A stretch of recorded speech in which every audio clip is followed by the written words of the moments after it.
नारी को एवं मनुष्य को प्रथम मनुष्य को एदन उद्यान रे ही रखिथिले। तापर कौन कौन है आप जानते सर्प आसला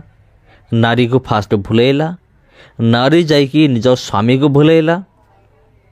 तीन जन जाक दोष कले परमेश्वर तीन जन को तीनोटी अभिशाप देले आ मनुष्य को ये एदन उद्यान भितर बाहर कर देइथिले। हाँ प्रिय बंधुगण आउ एठारे देखंतु परमेश्वर एमिति तैयारी करथिले एदन उद्यान को मनुष्यर खाइबा पीबार कौन असुविधा नथिला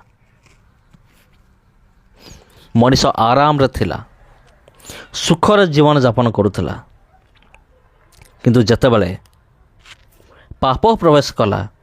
सेतेले मनुष्य भितर भय प्रवेश कला आ से जाइकी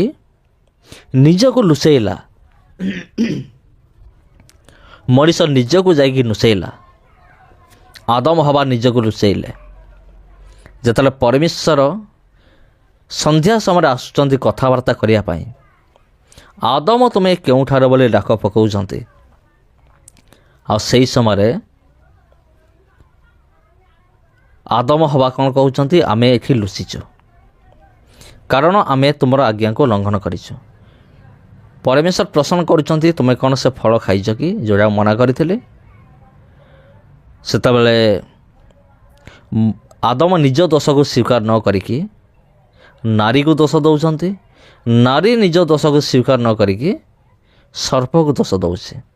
यहाँ हूँ मनुष्यर प्रकृति जेतेबेले पाप जगत प्रवेश कला मनुष्य भितर पाप प्रवेश कला सेतेबेले मनुष्य